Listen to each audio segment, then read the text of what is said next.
మన రాష్ట్ర ముఖ్యమంత్రికి జనరల్గా డాక్టరేట్లు పిహెచ్డీలు ఇస్తుంటారు. ఎవరైతే అద్భుతంగా రీసెర్చ్ చేసి బాగా పనిచేస్తే గౌరవ డాక్టరేట్లు ఇస్తుంటారు, బాగా చదివితే పిహెచ్డీలు ఇస్తారు. ఈ అబద్ధాలు ఆడడంలో రాష్ట్ర ముఖ్యమంత్రి రేవంత్ రెడ్డికి డబుల్ పిహెచ్డీ ఇవ్వచ్చు, డాక్టరేట్ ఇవ్వచ్చు. అంటే అబద్ధాలను కూడా పట్టపగలు నిర్భయంగా మాట్లాడుతుంటాడు ఆయన, గోబల్స్ ప్రచారం చేస్తుంటాడు. సరే, ఒకసారి ఒకరిని మోసం చేయొచ్చు కానీ ఎప్పుడూ అందరినీ మోసం చేయలేవు అనే విషయాన్ని ఆయన గుర్తుపెట్టుకోవాలి. కర్ణాటకలో 5 గ్యారంటీలని, తెలంగాణలో 6 గ్యారంటీలని ప్రజలను మభ్యపెట్టారు. 100 రోజుల్లో అమలు చేస్తామని బాండ్ పేపర్ల మీద ఇచ్చి ప్రజల్ని మోసం చేశారు. అదే మోసాన్ని మహారాష్ట్రలో చేయాలనుకున్నారు. మహారాష్ట్రకు పోయి అక్కడ కూడా 5 గ్యారంటీలు అని చెప్పారు. కానీ మహారాష్ట్రకు తెలంగాణకు బాగా అవినాభావ సంబంధం ఉంటుంది. మన బార్డర్ దాదాపు 1000 కిలోమీటర్ల బార్డర్, తెలంగాణకు మహారాష్ట్రకు 1000 కిలోమీటర్ల బార్డర్ ఉంటుంది ఆల్మోస్ట్. అంతేకాకుండా చాలా మంది తెలంగాణ ప్రజలు మహారాష్ట్రలో ఉంటారు, మహారాష్ట్ర ప్రజలు తెలంగాణలో ఉంటారు. వెనకట కూడా హైదరాబాద్ మహారాష్ట్ర అని, హైదరాబాద్ రాష్ట్రంలో భాగంగా ఉండే మహారాష్ట్ర కూడా ఉంటుంది. అందువల్ల అక్కడ చాలా మోసం చేసే ప్రయత్నం చేసిండ్రు. ఏమని? మహిళలకు 3000 ఇస్తామని, రైతులకు రుణమాఫీ చేస్తామని, ఇలా అనేక రకమైన హామీలు మహారాష్ట్రలో ఇచ్చారు. ఇంకా మన మంత్రి గారు, మన మంత్రులు, మన ముఖ్యమంత్రి కూడా పోయి ఆడ ప్రచారం చేసిండ్రు. వీళ్ళని చూడగానే తెలంగాణలో ఎగబెట్టిన యాదికి వచ్చినాయి మహారాష్ట్ర ప్రజలకు. తెలంగాణలో రుణమాఫీ కాలేదు, ఈడొచ్చి అబద్ధాలు చెప్తున్నారు, మమ్మల్ని కూడా మోసం చేస్తారు.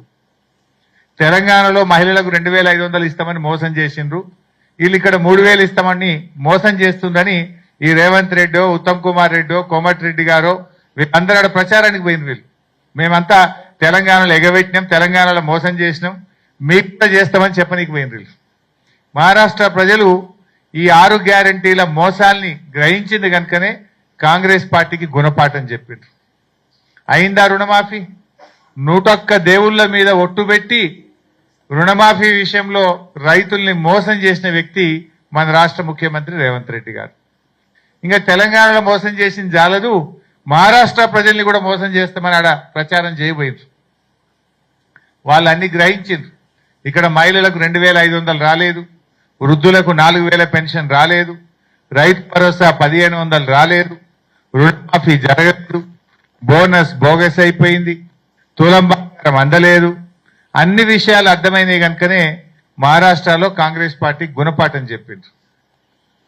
సో ఇప్పటికైనా రేవంత్ రెడ్డి గారు, కాంగ్రెస్ నాయకులు కళ్ళు తెరుగుండ్రి, బుద్ధి తెచ్చుకొని మీరు 100 రోజుల్లో అమలు చేస్తామన్న 6 గ్యారంటీలు వెంటనే అమలు చేయాలని బీఆర్ఎస్ పార్టీ డిమాండ్ చేస్తుంది. ఎందుకంటే మీరు మోసం చేసిండ్రు, బాండ్ పేపర్ల మీద రాసిచ్చి మోసం చేసిండ్రు, దేవుళ్ళ మీద ఒట్లు పెట్టి మోసం చేసిండ్రు. సో కర్ణాటక ఓటమి తర్వాతనైనా మోసాలు మానండి, ప్రజలకిచ్చిన హామీలు అమలు చేయమని బీఆర్ఎస్ పార్టీ డిమాండ్ చేస్తా ఉంది. మీ 7వ గ్యారంటీ ప్రజాస్వామ్యం అసలు లేదు. ఈ రాష్ట్రంలో ప్రజాస్వామ్యం ఖూనీ అయిపోయింది. లగిచర్లకు కనీసం మహిళా సంఘాలు, నిజ నిర్ధారణ సంఘాలు, లోకల్ ఎంపీ, బీఆర్ఎస్ నాయకులు, ప్రతిపక్ష నాయకుడు మధుసూదనాచారి గారు పోతే కూడా పోకుండా మీరు ఆపుతా ఉన్నారు.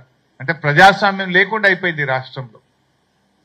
అంతేందుకు, మన హుజురాబాద్లో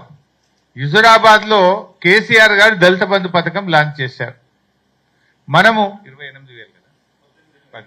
18,500 కుటుంబాలకు దళిత బంధు ఇచ్చారు కేసీఆర్ గారు. అందులో కొంతమందికి సెకండ్ ఇన్స్టాల్మెంట్ రావాలి, డబ్బు కూడా విడుదలైంది, కలెక్టర్ దగ్గర డబ్బులుంది, అకౌంట్లో ఉన్నాయి డబ్బులు. అవి వాడుకోవడానికి అవకాశం ఏమంటే దళితులని చూడకుండా లాఠీ చార్జ్ చేయడం, దళిత మహిళల మీద కూడా కేసు పెట్టడం, మా ఎమ్మెల్యే కౌశిక్ రెడ్డి గారి మీద దాడి చేసి ఆయనను ప్రాణాపాయం, ఆల్మోస్ట్ అసలు ఏమన్నా జరిగిందా అన్నంత ఆందోళన కలిగింది మాకు. సో అంత ఆ రకమైనటువంటి అరాచకాలకు పాల్పడతా ఉన్నారు. కొత్త పథకాలు దేవుడెరుగు, ఆల్రెడీ కేసీఆర్ గారు ఇచ్చిన దళిత బంధు వాళ్ళ అకౌంట్లలో పడ్డ డబ్బులు విడుదలైన డబ్బులు వాడుకోవడానికి కూడా అనుమతి ఇవ్వకుండా మేమేమో దళిత పక్షపాత పార్టీ అంటారు. ఇదేనా? నేను అడుగుతున్నా బట్టి విక్రమార్క గారిని, మీరు ఆర్థిక మంత్రిగా ఉప ముఖ్యమంత్రిగా ఉన్నటువంటి మీరు దళితులకు చేసే మేలు ఇదేనా నేను అడుగుతా ఉన్నా. మీ నియోజకవర్గం మధురలో కూడా ఒక మండలానికి పూర్తిగా ఇచ్చారు, చింతకాని మండలానికి. నేను మొన్న చింతకాని మండలం పోతే అక్కడ కూడా కొన్ని పెండింగ్ లో ఉన్నాయి సార్, పడ్డ డబ్బులు మమ్మల్ని వాడుకొని ఇస్తలేరు అంటున్నారు. అది చింతకాని అయినా, అది జమ్మికుంట అయినా, హుజురాబాద్ అయినా, రాష్ట్రంలో ఎక్కడైనా సరే ఆల్రెడీ విడుదలైన దళిత బంధు పథకాల్ని వెంటనే ఆ దళిత కుటుంబాలకు అందజేయాలి, వారికి అన్యాయం చేయొద్దని చెప్పి కూడా బీఆర్ఎస్ పార్టీ పక్షాన మేము డిమాండ్ చేస్తా ఉన్నాం.